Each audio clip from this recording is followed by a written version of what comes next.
Hello, everybody. Welcome back to this week's podcast episode. My name is Blueberry here if you're new. And if you're not, welcome back to the episode. So, today we are going to be talking about something really serious. I feel like I constantly talk about stuff really seriously. So, let's just get started. So, I have tried multiple times to record this episode without literally throwing up. But I'm talking about my mental health, high school, how it's going, a little update on it, my grades, colleges. It's almost like if I'm talking to a friend. If you want to support me, please go ahead and just leave in the background if you're using it for homework or just cleaning in general. It would help support the channel a lot and the podcast itself. So yeah. So as you guys know, I am a sophomore this year. It's pretty much, I thought it was labeled on my podcast, but I guess it's not. But I'm officially a sophomore, so I will be revamping my podcast when it is time to. But so, I don't even know how to make this into a good transition. So I recently got my meeting with just a staff member of just going over my schedule, and there are some changes that need to be made. But of course, it all comes down to colleges. As you guys know, I am a really passionate person about my college, of where I want to be at the moment. It's pretty much like my number one thing that I've constantly talked about, and it's something that I've always talked about and I'm always passionate about. To anybody who I really talk to, they probably know that I want to go to University of Pennsylvania, which is one of the top Ivy League schools, or Princeton University, which is in New Jersey. So those are pretty much the two places I want to go to, because they're, number one, really near and in-state. They're not too far away, and I don't need to worry about the money. The money issue is not a big deal for me. I can definitely handle that because my parents will probably pay for it all. But other than that, I am really nervous about college applications, about doing colleges, and I'm only a sophomore. So think about it when I'm in 2 years later. I know a lot of people probably listen to this episode and be like, why are you so concerned about your colleges? It's because I have seen Nicole Lano's, I'll literally pop up her TikTok video, but I've literally seen her video of her getting rejected from her dream college or university. And that would literally make me cry if I got rejected from my favorite college also, especially when she even talked to Good Morning American or America, and she talked about how she was so attached to UCLA and how she literally was manifesting it in all her channels. They showed many clips of her constantly manifesting it, liking the campus, all this stuff. And when she finally got her college decision, she got rejected from it. And that video blew up to 45 million views. It reached so many people like Microsoft. It reached so many big people on the platform, on TikTok. It went viral on pretty much all platforms. It made fans of her not recreate it, but react to it, and was also crying with her because how sad it was. Because if you are a true Nicole Lano fan, you would know that she has been manifesting this college that she's been wanting to go to for so long, for so many years. Ever since she was literally when she first started her YouTube channel when she was in 6th grade. She literally wanted to go to UCLA. That's literally how long she's been manifesting this, and it's one of her dreams that she had. Sadly, she got rejected, and she said that it was a really tough time going through that rejection phase because of how much she was attached to it and how much bond she had to it. And even I was scared for her because I felt so bad for her. I literally was praying that she got in. I mean, there was a slight chance in my body where I was like, okay, she's probably not gonna get in because, it's how it is. It's life, I expected her to go to Ivy League schools, and I feel like she's so successful in not only in the business academic, but also just in general. She's such a successful, amazing person. I've never met her in real life, but seeing her from YouTube, I know that you shouldn't trust stuff all on social media because everything is fake, but seeing her personality just off of social media and her friend group that she has, all she surrounds herself with is positivity, and that's what really brightens up her channel, and her fan base is always so sweet about it.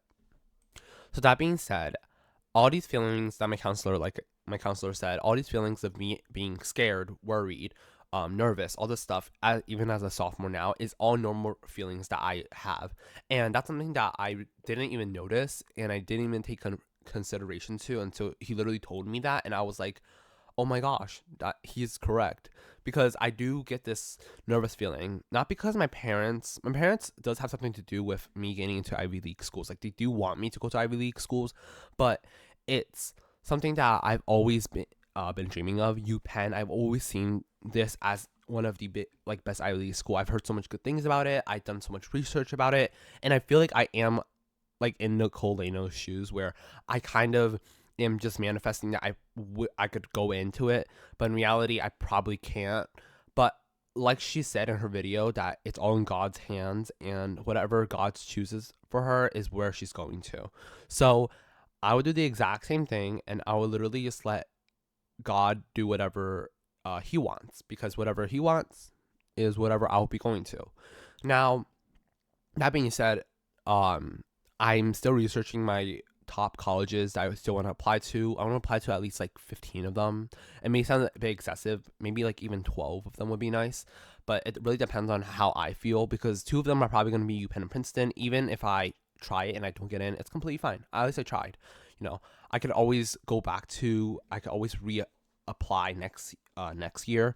But, wherever God leads me to, I'm more than blessed about. It's better to not go into a college. It's better to go to a college than not going to a college at all.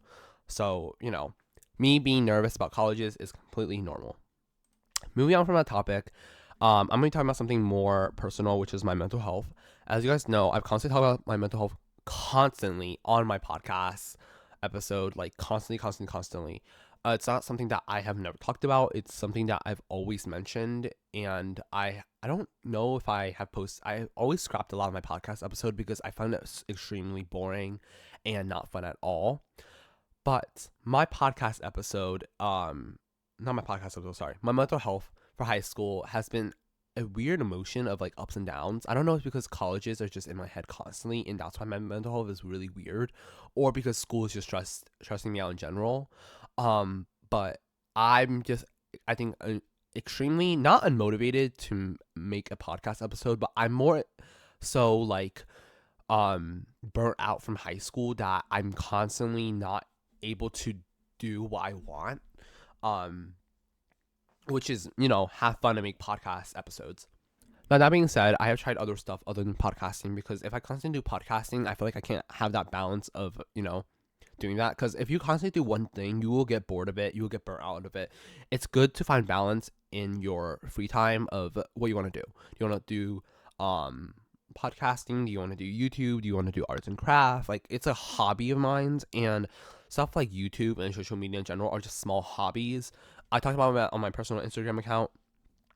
That Instagram, I used to be an addict at it, and now I'm not as addicted to Instagram as I used to be. I used to be on Instagram like 2 hours a day, which is, I know, horrible. And it sounds horrible also. Even 2 hours may not seem like a lot to many people, because like 2 hours, really, like I have like more hours. But to me, 2 hours of me wasting my time on Instagram specifically, even with a large number of followers, I feel like I'm just wasting my time. So I do limit myself from how much I do post on Instagram. I have my ways of posting now. I probably just post long form stories, just so that it kind of just like gets me, like not be on Instagram as much. I usually would post photos. I would post a lot of my personal life, but I limited it now to a point where I don't post a lot of my personal life anymore. I also mentioned that I stopped posting about my relationship life, about my relationship statuses, because people are really weird and really invasive. And I did have to block people, hide people from my story, remove people on my close friends list, cut all contact with some people because they're really annoying or they're just really unfriendly. And so I stopped talking about relationships on my podcast, because it's not my podcast, but on my Instagram, because people are really weird. But anyways, that being said, I think that Instagram also took a big toll on my mental health. And same for TikTok. I stopped watching as much TikTok anymore. I used to be on TikTok 13 hours a week, which is a lot. If you divide that by 7 hours, it's like pretty much more than an hour for each one. I can do the math actually right now. Let me see, 13 hours divided by 7. So I was on TikTok for an hour and 8 minutes usually, which is a lot if you think about it, because it's like, damn, that is a lot of hours. And especially when it's 7 days a week, that's a lot. So, that being said, I also stopped being on TikTok as much anymore, and I also stopped being on Instagram as much anymore. Same for other social media platforms. I find that reducing being on social media is a really good thing for not only me, but for other people in general, because you really see that difference in your body when your body is not used to social media and constantly looking at a screen. You feel like you become more productive. There's this quote that I found because I was constantly a procrastinator, and I'm still am, but I'm trying to not become one, because I am going to be a junior next year, but also because I'm becoming that age where I'm getting older, and I also am heading to college real soon. Less than 2 years, I'll be going to college, and it just blows my mind. So I'm trying to switch this routine right now, immediately as a sophomore, so I can get used to this habit. But this quote is, if an action will take less than 2 minutes, it should be done at the moment it defines. And that quote is such a good quote. It stuck with me for so much, and I've constantly studied, worked really hard on everything, and it works amazing. This quote really helps out a lot of things in my life. It's a key balance. There's so many other ways that you can do to stop procrastinating, like the 2 minute way, or I don't even know. There's a bunch of minutes ways, but I find that it doesn't help me at all, because it makes me more distracting, especially when it's anything that says, after a minute of studying, take a break for another minute. And that's like a bad problem, because if you take a minute of studying and then you take a minute of on your phone, you will be on your phone way longer. And trust me when I say that, even if you set a timer on yourself right now, this minute that you're listening to this podcast, you will literally just skip over the timer. You'll be like, oh, it's fine, let it go.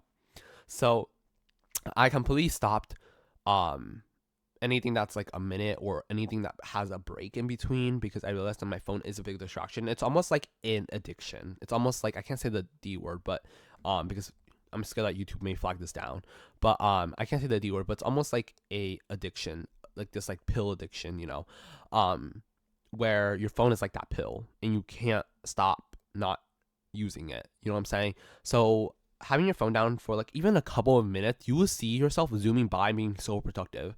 I put my phone down on the side, literally behind me, because I didn't want it as a distraction. I was zooming by all my classworks. I was behind on a couple of them, and I literally put my phone down, put it behind me, and I was zooming by all my class work, and I was doing great. I was doing amazing. So, that being said, that is my mental health life of being a high schooler. High school, it's still normal. Nothing is new. Everything is literally the exact same as how it was since the last time I met you guys. Of course, stuff happened in school that I'm not allowed to talk about, sadly, which is annoying, but if I could, I would, So, grades on the other hand, they're perfectly fine. My grades are not as bad as I thought it would be. I thought it would be like the worst thing ever. It's not. I am doing really, really good with grades at the moment. I have all A's and B's. I'm really, really proud of that, because I work really, really hard and put so much dedication and work into my literal bones and souls. Like, that's how much work I've put into it. So I'm really proud of where my grades are at now.